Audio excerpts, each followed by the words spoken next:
Hey everyone, and welcome back to Survive This Crit, where Kylie and I combine our love of horror movies and RPGs to answer that all important question: could you survive this horror film? Today's episode, we will be doing a deep dive into the classic sci fi horror film Alien. But before we get into that, Kylie, how are you doing? I am doing good. As our audiences probably know by now, we record our deep dives last. So we're coming off of a very exciting interview in RPG that we are really excited about. It was super fun. And I think our interview offered a really new perspective onto this film that we didn't have before doing the interview. So I am excited to talk about this film. But yeah, that's about it. How are you doing? Doing pretty well. The day we're recording this is December 17th, which is right on time Kai and I do our Christmas baking. So it's been 3 whole days of making New York Times cookie recipes to hand out to all our Oh, neighbors. that So, is so cute. I'm actually coming off of a clean gut, so now I'm able to enjoy things. But hmm. I did like 21 days of super healthy eating, and I feel better now. But for all you intolerant gut girlies, understand this one's for you. But I feel a lot better now because of it. So I'm looking forward to eating some of your cookies. You should bring some when you come to visit next week. We will see about that. We just plan just enough for everyone, so we'll see what Not enough happens. for family. I see how it is. And don't worry, we'll make you guys something nice for sure. Well, so for this film, we are doing Alien, 1979 Alien. So, Nick, do you have a summary of this film? It's the distant future, the year 20, well, distant then, 2037. The crew of the commercial ship, the Nostromo, is on its way home when the crew picks up a distress call from a distant moon. The crew is under obligation to investigate, and the spaceship descends on the small planetoid afterward. After a rough landing, three of the crew members explore the moon, and one of them basically has been attacked by an alien. Alien goes through its mask. They bring the guy back on board, try to save him, and they find out later that apparently after they thought everything was okay, actually was not, and an alien bursts out of his chest, and it becomes the big, horrifying, scary alien that we know in famous pop culture today. And it's up to this crew to try and survive.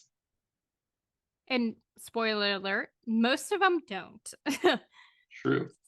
So, an introduction to this film in particular, the budget for this film was $11 million.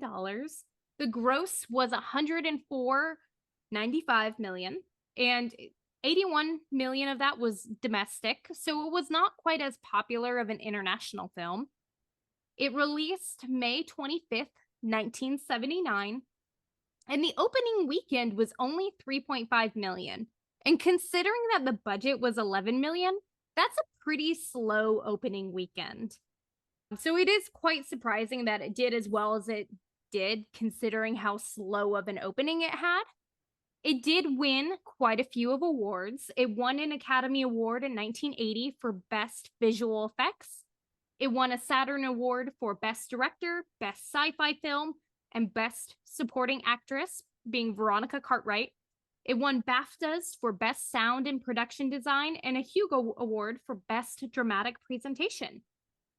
The director of this film was Ridley Scott, and Ridley Scott is known for sci fi, crime, and historical drama. You know a lot of his other works, including Gladiator, Murder on the Orient Express, the Blade Runner films, House of Gucci, Martian, and Napoleon. This film was made and distributed by 20th Century Fox and was produced by Brandywine Productions, who has been involved in every installment of the Alien films. The writer of this film was Dan O'Bannon, who is a horror and sci fi writer who wrote many other things, including Return of the Living Dead, and worked with John Carpenter on the film called Dark Star in 1970. There was some drama on who gets the credit for the writing, but I'll talk about that later on. And now it's time for your favorite. What do you think the tomato meter score versus the audience score was for this film? Okay. I'm gonna say the audience score, starting there, 86. The audience score was actually 94. Dang it! And what do you think the tomato meter was? So that's the critic score, right? Dang. I'm gonna say that the critics were more harsh on this movie. So 72. No, you were way off on this one. I think your personal biases got in the way. The tomato meter for this one was 93. What? Granted, this film came out in 1979. It was a big installment for the sci-fi horror genre. And let's see how it holds up against modern audiences. What do you think the letterboxed score was? Modern audience. Okay. Gonna adjust my Out of calculations here. five. Yeah, adjust my calculations here. Factoring in for age differences now. Carry the one. Count for inflation. I'm gonna say 4.2. You did so good. It was a 4.3 out of 5. Ow! Oh Good man, job. You so may have close. done bad on the tomato meter, but you nailed letterboxed. A There couple of we the go. reviews from letterboxed were, if you're going into space, I think you should leave your cat at home. He does not need that stress. From Demi. And letterboxd needs to hurry up and add another star from Seth Reviews. Also, a lot of these reviews are about how attractive Sigourney Weaver is. Like, most of them were about how hot she is. You know, I get that sense. She seemed very attractive. You know, 1979 Sigourney Weaver, anyways. Oh, yeah. Oh, yeah. She's a babe. Yeah. Mm-hmm. 100%. That's like what 80% of the letterbox reviews were. So, Oh, cool. yeah. So I have another video to post. Exactly. Everyone look forward to the reel of all the Sigourney Weaver pictures that Nick is going to find for our Instagram. So, Nick, I want to hear your thoughts and opinions about this film. Kylie, as you kind of hinted towards it, I was not a big fan of this film. I loved the premise. Basically, people trapped in a spaceship and having to basically be locked in a cage with the monster. Mm-hmm. That I liked it. I enjoyed it. I appreciated some of the little details about the alien that they created to help make the situation more stressful. There was just there's some logistics things that I did not understand with with the company, with the whole mission. Granted, questions got answered probably in later movies. I haven't seen the later movies, but in my research, I wrote down as many of the things I did not understand and tried to find as many answers as possible to see if I just missed something. And most of what I found was that answers come later in movies, which Mm-hmm. is fine. That's a fine thing for a movie to do. That's how you have sequels sometimes and things like that. But there are some things I feel like need to make sense, Mm-hmm. so there are certain times when you need to answer a question in order to help the rest of the plot make sense. So for example, with the entire mission itself, the idea I did not understand why our crew had to go out to a planet called Thetis, which is they don't say the name, of the Mm-hmm. planet. We find that out later. Get the ore, come back, and along the way have to go and check out the LV-426 moon. Because if the mission the whole time was to get the get the xenomorph, Mm-hmm. then it would just make more sense to have them go to LV-426 and tell them, oh, there's some resources here, go check it out. And if you're already gonna lie to them, why not just lie to them the whole way through? And we know that was the point from the beginning because we have Ash there, and Ash is a robot, which is the other thing I did not like. Why is Ash a robot? I liked that Ash was a robot. I thought so.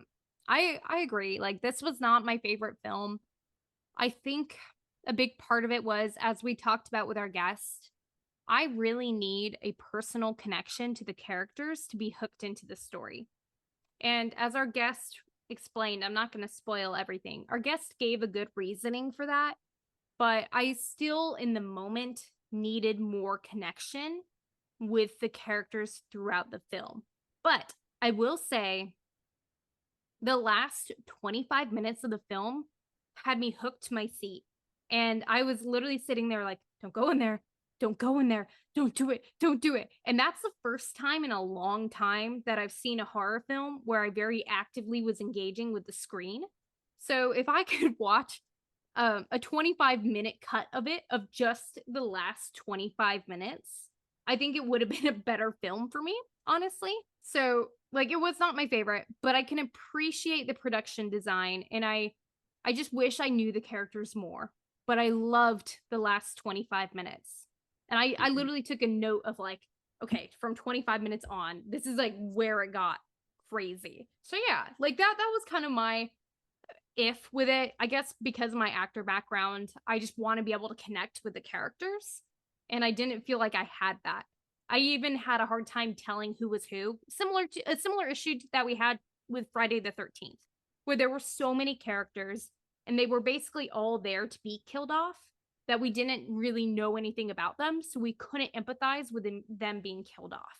That was my biggest beef with that film. But Nick, was this film scary? I would say yes, but just not to me necessarily. It hits all the beats of a horror film. You know, you got your monster coming out, and even Ridley Scott himself, like, he addressed the complaint once of the monster's only on screen for like 7 minutes total. He went out saying like that's on purpose because it's the sense of not seeing the monster and having, leaving the audience to their own imaginations, like we talk about plenty of times on this show before.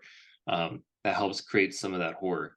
Yeah. And he's got a fair point to that. I think in 1979 that works all right, because them I remember watching an interview, for, well, rather, a documentary, where one of the interviews they were explaining like we couldn't use animatronics. We wanted to, but we couldn't use animatronics for this creature because the technology just wasn't there yet. So we had to do the person in the rubber suit.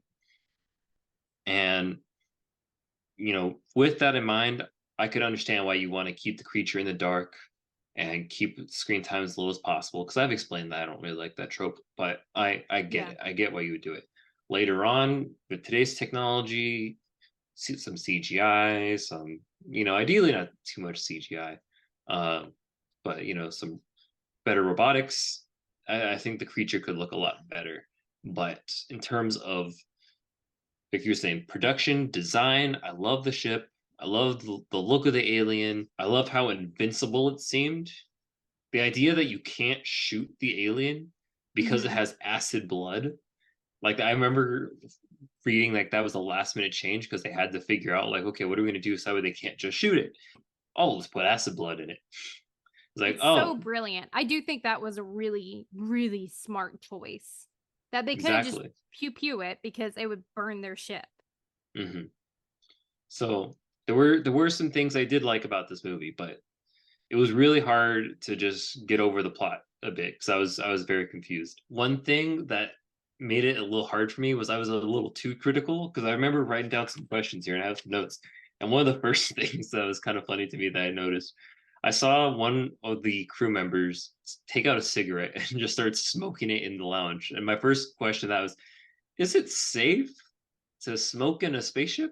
So That's a valid question. I And found I so I looked it up. Turns out it's okay, but like smoking in an airplane, it's very frowned upon. hmm, So, that's good to know. I mean, technically, you can't smoke in an airplane without getting in trouble, but it's not going well, to make yeah. the airplane go pew pew. Well, the whole point is Um, that like it ruins the air quality. yeah. So I found it scary. Like those last 25 minutes, I was fully immersed in the screen.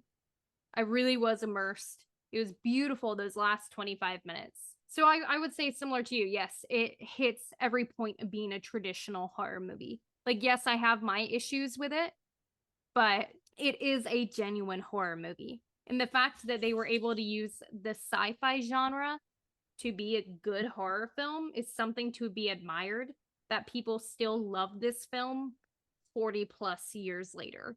So, Nick, I think it's time for monster movie trivia. Dun dun. Okay, here we go. All right. Ready to lose. Nick, before the movie went into production, what was the proposed title? The proposed title was Star Beast. Yeah, you got it right. Oh, thank goodness. It was either that or Dark Star. I was like, nope, Dark Star's the student That film. sounds like Star Wars. Yeah. According to the character Parker, what was the only good thing to eat or drink on the ship? Coffee. Good job. Good job. Oh, See, you're thank doing goodness. good. Thank goodness. The Yeah. inspiration for the alien creature came from which famous book featuring the works of H.R. Geiger? It came from a book? Gonna say it came from another planet. I don't know. So the book was Necrocomicon. Necrocomicon. Oh my goodness. Necro. Wait. I was gonna say that doesn't say Necronomicon. Necronom. Oh my gosh. the I'm gonna send this to you in the. Necronomicon. Yeah, Necronomicon. And Necronomicon. yes, Necronomicon. Thank you. There you go. Necronomicon. No, I liked your first one better. Necrocomicon. But Geiger, so he was a Swiss-born industrial designer and painter, and he did the designs for the 1969 film Swiss Made, and he also collaborated on the first attempt of bringing Dune to screen. Nick, you have received 1 slash. In Dan O'Bannon's first draft, how many of the crew members were male? We don't know. They were all genderless. The information that I found is that in Dan's version initially, because the script went through so many different rewrites, in Dan's original script, all 7 of them were male. Oh, okay. So you get another slash. No. Okay. Now, Good. I like to act under pressure. Let's do this. Yeah, roll to act under pressure. Who was the designer of all the alien aspects of the film? I did mention this name already. Oh, H.R. Geiger? Yeah. I wanted Okay. to give you some hope. Oh, Okay. thank goodness. Who originally was offered the role of Dallas? Oh man, it was someone famous. Dallas. So Dallas was the captain, right? So Yeah. Harrison Ford. Yeah. Nice. You and I looked at the same trivia, I think. Good, good. Okay. This is my advantage. This film is known for originating the blank test. One word. The blank test. Blank test. Oh no. um it's just so much more annoying because I feel like I've seen this before. Yeah, you know how I feel during the Scream trivia now. This is payback, baby. Come on, Nick, it's right there. The Heisenberg test. No. This film is known for originating the Bechdel test, which was created by Alison Bechdel. This first appeared in a 1985 comic strip referencing scenes in Alien between Lambert and Ripley. So, for those of you who don't know, the Bechdel test is a measure of the representation of women in film and other forms of fiction. To pass, the work must feature at least 2 women who speak to each other about something other than a man. In this film, there are multiple scenes that pass the Bechdel test. And it is kind of fun. The next film you watch, keep an eye out, see if you can notice if it passes the Bechdel test. But Nick, unfortunately, with the Bechdel test, you have died. Yes. Women. Do you want to hear the last 3 questions? Of course, let's hear them. What was used to film a majority of this film? Like what kind of equipment? What kind of camera? Oh. I was gonna say something way with over the shoulder camera. Yeah, handheld camera, which Ridley Scott used himself. Who played the xenomorph? I know his face. It was definitely not it was not a American name, Yeah, or I believe the correct pronunciation is Bolaji Badejo, who was yeah, originally a visual artist, and he literally was 7 feet tall. yeah, something like that. So yeah, I would have probably failed on that question for sure, And just that was because I've never seen actually it. his only film credit, which is pretty interesting because he's a visual artist. He's not an actor. Well, they Um, could have just not employed him for that that's reason. true. That's true. Um, what was the title of this film in other territories outside the US? Us. I believe that's a film that came out more recently. If you want us to review that film, let us know in the comments below because that could be a really fun RPG to create. But no, this title of the film was called Alien: The Eighth Passenger. Oh, okay, that explains something else I saw in a documentary that I watched for this. No. Yeah. So, as we're about to descend into our deep dive, for our deep dive, it seems like Nick and I, our heads went to a very similar place and we were fascinated with the Nostromo itself. And we wanted to understand how it was made and how they accomplished such a cool looking spaceship. I have a couple things about the aliens as well and the writers, but let's start with the Nostromo. So go ahead. Whenever you're ready, kick us off, Nick. Okay. So I remember watching the film and it just the name the Nostromo came up and I was like, that is an interesting name. There's no way they just came up with that. So first thing I did while I was watching the movie, I just Googled it. I was like, what is the Nostromo? Turns Mm-hmm. out the name is taken from a novel that was written back in 1904 by Joseph Conrad about a charismatic and brave seaman named Nostromo, Oh, who helped with basically overthrowing a fictional South American government. nice. All right. Well, Very not cool. necessarily that he overthrew the government, but he had his part to play in revolutionary actions, is the way I'll put it. I love revolution. Revolution! Revolution. So that was the inspiration for the name. That's Let's see. interesting that the ship name was basically about the start of a revolution. I wonder if that was like the company's premise that they wanted to start a revolution with this alien creature.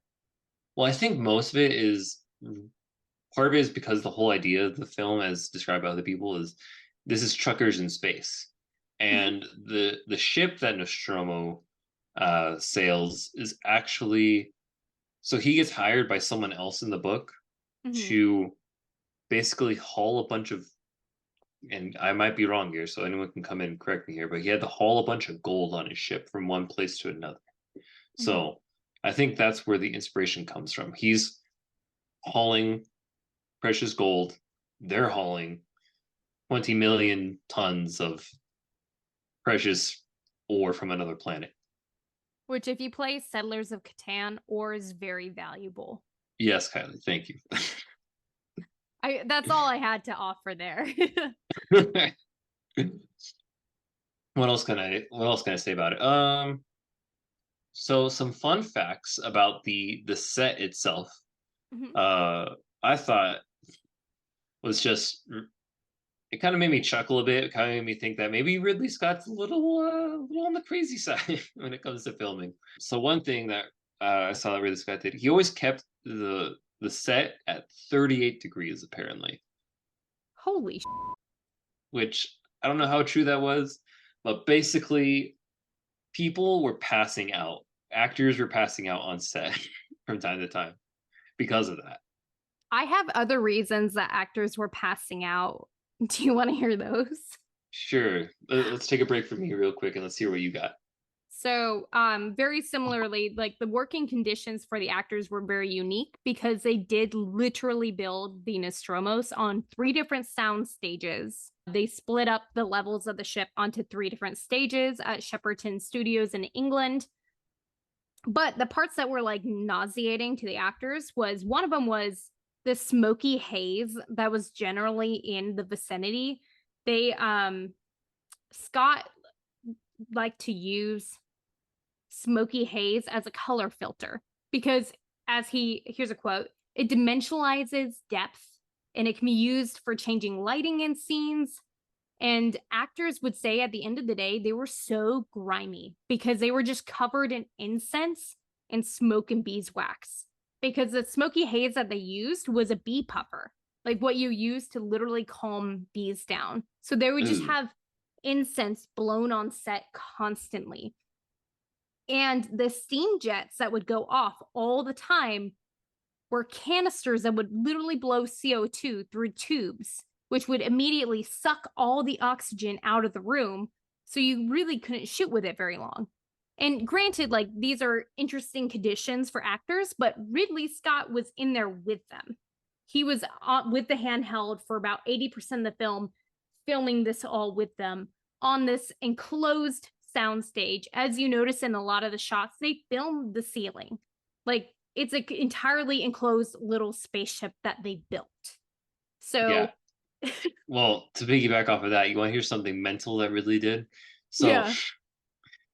he wanted the actors to really be convincing on how scared they were. So he wanted to instill claustrophobia into those actors. Yeah. So every day after everyone else left the set, he would purposely make the rooms closer and closer together.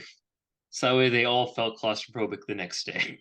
Well, and that actually came from Ridley Scott's real fear of claustrophobia. So you got to give him props there because he is in there with them filming all this. And he also is a very claustrophobic person. So, yeah, he's raising the stakes every day by lowering the ceiling. So people that were 6 feet tall, like Parker, have to duck every time they enter a room because of how they designed it. And honestly, I will say, I think you and I are on the same page. Like, the best part of this film is how the Nostromos was designed because it's freaking brilliant. Like, Michael Seymour and the rest of his team, him and Ridley Scott worked really well together.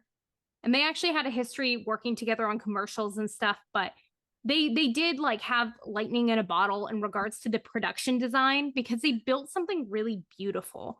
And even though it wasn't necessarily the most safe for people, they did build something really freaking cool.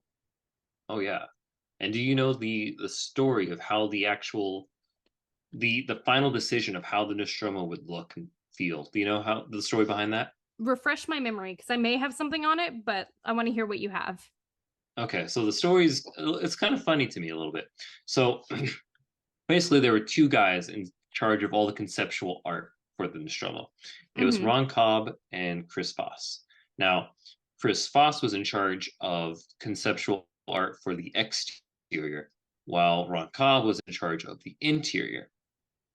And basically, like there was never any like animosity between the two. They worked very well as a team. But one thing that Ron kind of noticed was Chris Foss was excellent at coming up with idea after idea after idea of like just beautifully made exterior of the ship. Everyone loved it. And it always looked great. And he was kind of struggling more on coming up with the interior. And Oh, so interesting. and so he had a whole thought process. He eventually got there, but he had this specific process in mind where he needed to kind of come up with a rough sketch of the Mm-hmm. exterior to help him kind of the way he puts it is he wanted form to follow function. And so when it came to designing the interior of the Nostromo, he basically wanted it to look impressive and believable. So he started with an exterior and kind of worked his way in. Um, Interesting. and so he finally got to that place where he had the interior design. But then what one problem with Chris Foss, creating the exteriors is that they were so good, people could not decide what they actually wanted to do. And Mm-hmm. so they actually eventually the studio got to a point where the deadline was basically day of, and they needed to come up with a design, and they needed it for the special effects supervisor, but they hadn't picked one yet. So the special effects supervisor Brian Johnson, basically, because he knew stuff had to get done, he drove over to the studio. He grabbed all of the sketches from uh, Chris and Ron's shared office Hmm. and just like took him out. And then later found out, Ron later found out that apparently Brian had chosen his rough sketch as the exterior of this Oh, ship. after all Uh, that time of like rattling your brain trying to figure out how to make it perfect, like your rough gets chosen. well, that was the thing. Like, I read that and I was like, I wonder if there was any animosity between the two after that, because Ron was the one having trouble making the interior, and so he made the exterior just to help him out. But Chris was the one coming with all these great ideas, and everyone's having such a hard time, and yet none of them were picked. So That's crazy. I I was bet like, there could how have been. unfortunate. Well, speaking of drama on set, I'm going to transition us with one more fun fact about the production design. The flamethrower that they used would also suck oxygen out of the room. So that was another reason they couldn't breathe. And one last thing, like I mentioned earlier, they built ceilings so that way they could, which isn't normal for most film sets. Like most film sets, you don't necessarily have a ceiling because they don't film it. But for this one, he wanted to be able to pan at any time and be able to see everything. But circling back to some of the other drama, the drama is shown in the credits. So Dan O'Bannon is credited for the screenplay, but it also says story by Dan O'Bannon and Ronald Shusett. So the story version was quite different than the actual screenplay. The story didn't have Ash or androids, Ripley wasn't a woman, and most of the dialogue we hear wasn't in the original script. And Brandy Productions and Fox read the script that Dan wrote and they didn't like most of it. They only liked the alien latching on the face and the alien bursting scene. And they liked the concept of like deadly alien on a ship trying to kill everybody. So they ended up having quite a few different people rewrite it. So we don't actually know who is the true writer because there were so many different writers. As we talked with our guest, for all audiences, you should definitely tune in. Our guest is a very experienced ghostwriter. There were probably a lot of ghostwriters brought in on this because of like they didn't know necessarily what to do with it. So they gave it to a few different writers to try to let them play and let them figure out something to do with it. So there it seems like between production design and writing there was some drama behind the scenes. Oh But yeah, Nick, well, I mean, did you hear about how I forget I forget most of the names really of the people, but basically there was a producer who wanted more he wanted the writing credit from Dan. So he went ahead and changed all the names of the characters from the first draft. And then he made the oh, claim that changing the names gives him writing credit over but those names he picked are the names that we see in the movie today. So yeah, I mean, that's really interesting because he didn't necessarily change the plot, but he changed the names that stuck. I did have a couple things about the alien if you want to hear about that specifically. So okay, yeah, yeah. H.I. Geiger, there's a beautiful 30-minute documentary on YouTube that I will link below. The making of the alien was really, really cool. So the eggs that we see, the original way that they wanted the eggs to be made was with like a singular elastic slit. It looks more like a cross, what we see, but the original slit looked too much like a female sex organ. So Fox was Most like, of the movie was absolutely sex not. organs. They Sorry, were like, sorry. absolutely not. We're not doing that. But in the documentary that I watched, there's a really cool shot of them using it like a puppet, where there's a crew member on the ground working the inside of the egg while the actor is examining it in that infamous scene. So it is really cool that all the effects were very practical. The face hugger, a couple of fun facts about that. The arms were moving by invisible strings, and the pulsing that you see is done by a small air pump. So there's a lot of really cool practical effects being put in place here. And then for the adult alien, this was like a huge challenge for them. They had to use a lot of plaster and a whole bunch of different structures to make it work. It really was a huge labor of love. and to fit it on top of a 7 foot tall man to make it work. So it had a ton of layers of plasticine and cables and tubes and vertebrae of like snake patterns were added. And the tail was actually made of real animal vertebrae, which I found really interesting. Well, the tail The was, the inside of the face hugger was like kidneys and other things, oysters, fish guts. I was like, ugh. I was Ooh, kind of I grossed didn't out know by it. all that. That's really cool. Yeah, they did The some gross stuff. Did you know that the inside of the robot of mhm. Ash was mostly like milk and pasta and some other things? Those are the I main, did main ones I not know remember. that. That It's kind tracks of though. gross. Well, it's practical effects. They're Yeah, making something look cool with a very little amount of money. And yeah. another thing too that I had about the adult alien, so the xenomorph, the xenomorph's mouth, the liquid in the mouth was KY jelly, which we know is like a horror staple at this point. But the tendons that were stretching were actually condoms. So in the documentary, you can see one of the production designers cutting up condoms and like attaching them to the face of the xenomorph. And they made 5 alien heads to use in this film. So they did use 5 heads. So that way, if one broke, they had extras. But I thought the practical design of how they made this was really, really fascinating. It's really funny because you're talking about the condoms, and I did watching the movie. I didn't even think anything about like how things looked and were shaped. And then the documentary I watched, it pointed that out, like, oh yeah, everything's kind of like sex derived. And I was like, wait a minute, what? And then I looked at another picture of the xenomorph, and I was like, oh my goodness, I see it now. Oh Hey, you know what? boy. You got to get creative. Those are cheap. You can get a whole bunch of them and use them for your horror creation, whatever you're making. I want to see what else you have. Well, most of my stuff is just more technical stuff about the Nostromo, just dimension wise, 243.8 meters by 164.6 by 72.5, all meters. For the physical design, Is that uh, for is that for the model that they made or is that for the actual like sound stage that they used? that is supposed to be the actual Nostromo, what it is supposed to be Okay. in the movie. Okay. So physically in the set design, probably considering the way they built it. But as far as like if you were to wonder yourself, like look in the movie and see how big is that thing supposed to be, that's how big. Oh, Um interesting. yeah, and then as far as like just the layout, made notes just like design wise, the ship contains a bridge, a hole for the mother, two ladderways, the auto dock, which I still understand what an auto dock is, kitchen and lounge, a hypersleep vault, and the infirmary.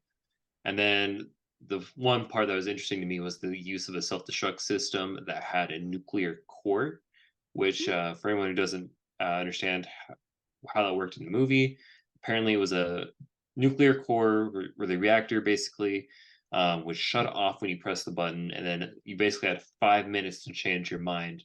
The reactor would stop cooling down the nuclear core, and what it basically did is it created this delayed expansion that would cause an explosion. So you had five Mhm. minutes to get the reactor back online in order to stop that explosion. Otherwise, after 5 minutes, that's it. And then once 10 minutes goes by, gone. Your ship is blown up. So Nice. I yeah, mean, that's you as an engineer would know more about that than me, but that is quite cool. Yeah, I mean, that was a really suspenseful scene that we saw. And I mean, the production design on this film is in itself is entirely fascinating. I'll link a couple of production documentaries that I watched because we could spend a lot of time talking just about how they built this physical ship. And it really was super duper cool how they built it. That I feel like that was like the best part of this movie is how they built the ship. Um a little bit about the actors who all of course were very talented. Sigourney Weaver, who played Ripley. She is known for the Alien films, Avatar and Ghostbusters. She was one of the most popular actresses from the 1980s. Tom Skerritt, who played Dallas. He's from Top Gun, MASH, Steel Magnolias. John Hurt, who played Kane. He was most known for 1984, The Elephant Man, Midnight Express. Veronica Cartwright, who I believe was the BAFTAs winner for Best Supporting Actress, who played Lambert. She was in The Birds, Invasion of the Body Snatchers, and Witches of Eastwick. Harry Dean Stanton, who played Brett. He was in Lucky, Pretty in Pink in Paris, Texas. Ian Holm, who played Ash, was in Ratatouille, Fellowship of the Ring, and The Fifth Element. Yaphet Kotto, who played Parker. He was in Live and Let Die, Midnight Run in Blue Collar, and Bolaji Badejo, who was the Xenomorph. This was his only film credit, as I mentioned earlier, and he passed away only at 39 years old in 1992. So let me ask you this, Nika. Who was your favorite actor in the movie? Honestly, because I had a really hard time finding an emotional connection with any of the characters, I don't really have a favorite. I mean, Sigourney Weaver would be my natural choice because she's the final girl and she saves the cat. I was really emotionally attached to that cat, like especially the last 25 minutes. I was like, that cat needs to be saved. I don't care about anything else at this point. If this cat is the only thing that is alive, that's all that matters. That was an eye roll for me. I was like, you know what? Just let the cat die. Let it die. I That never. is coming from somebody who does not have any pets. You are free to roast him in the comments and reviews. Why is the animal such a? I love dogs. I love dogs. If it's between me and the dog, though, who's gonna live? I'm picking me. 10 out of 10 every time. I mean, that's fair, especially when you're in space and the cat probably shouldn't be there in the first place. But who was your favorite actor that you saw? Definitely Yaphet. I hope I pronounced that right. Yaphet Koto. Who played Basically, Parker? he played Parker. That guy, he was. I liked him. You know, he kept things real, kept things grounded. I love the idea that Ridley wanted him to just like antagonize Sigourney the whole time, to finally Yeah. get her to like stand up to him. So that way she, Which is basically he cool that turns his into a lines are foil for her. improv. Yeah, like Yeah, some of his lines were improv, which I liked that it was like engineers versus like kind of upper class. I did like that foil, and I think Parker was kind of the comic relief at moments too. Because you a need little bit. something Yeah. like that if you're in a horror movie where tensions are high and people are irritated with each other. So, good choice. Kudos. hmm Did you hear about the deleted scene? No. So One last little juicy note before we sign off.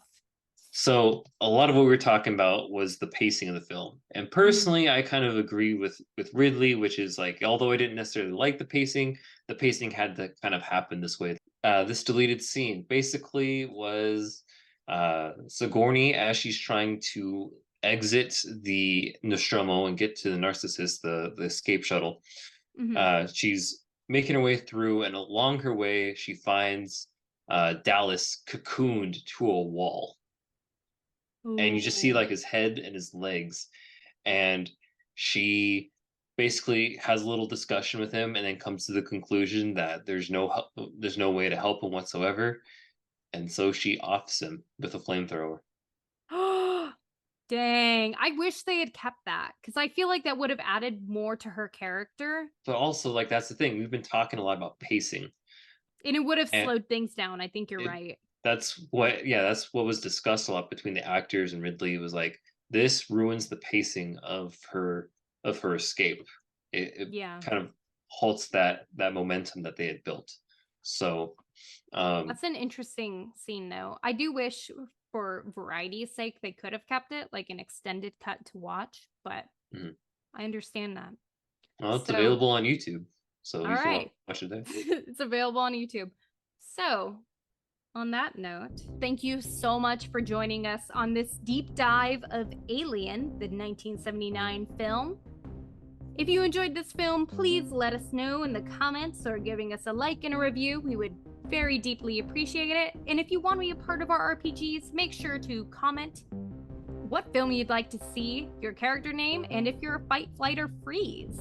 and we will see you soon in the next episode. Bye now. Bye, everybody.